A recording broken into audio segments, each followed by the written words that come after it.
All right, so I'm going to work another absolute value equation. This one, it doesn't have anything nested, but you can see I have an x squared here, which makes it a quadratic. So we're mixing, solving quadratics, mixing with solving absolute values.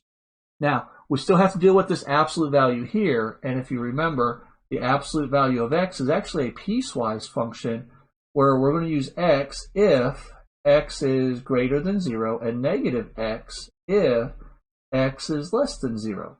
All right, so that means we're going to have two scenarios. So we put this scenario on the x over here. This side we'll do a plus and a minus. On this side, that'll take care of the absolute value. And I want to get x squared minus 90 equals x. This is the positive version.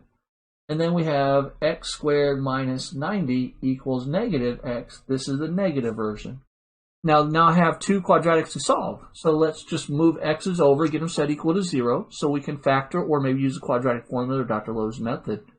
So here I'm going to subtract x, and I get x squared minus x minus 90 equals 0. This factors nicely to x minus 10, x plus 9 equals 0. From here we can use a zero product property by setting both of these equal to 0.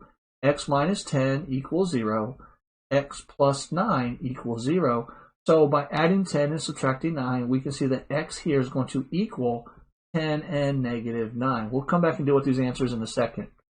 All right, now from here, let's solve this side. We're going to add x to both sides, and I get x squared plus x minus 90 equals 0. Well, this factors nicely as well to x plus 10, x minus 9 equals 0.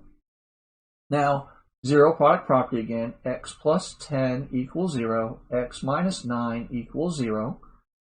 From there, we just simply subtract 10, add 9. I'm going to get x equals negative 10 and x equals 9. All right, so now I have four possible solutions. My solutions so far, I have the options of negative 10, negative 9,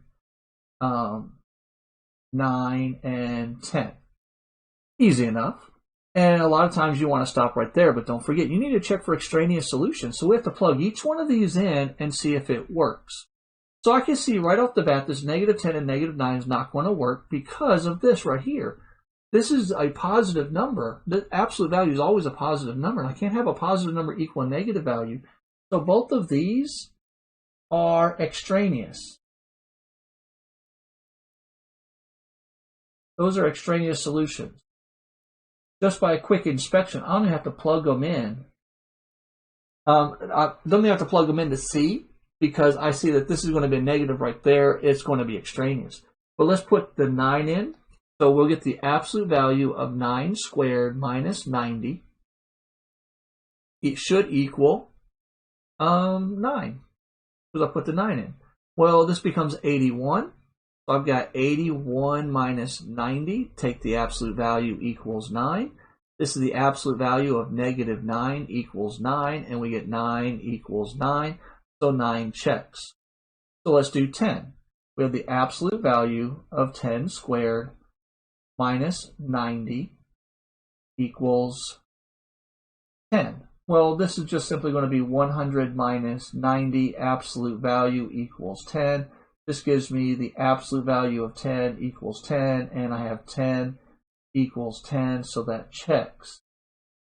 So these are actually my own solutions. So therefore, my solutions for x is the set of the numbers 9 and 10. And that's it. Easy peasy, lemon squeezy. Hi, I'm Mr. Buzzard, and these videos are supplemental instruction for my students. If you found the video enjoyable, make sure you click the like button and click subscribe, as well as the bell for notifications to receive future videos on high school mathematics.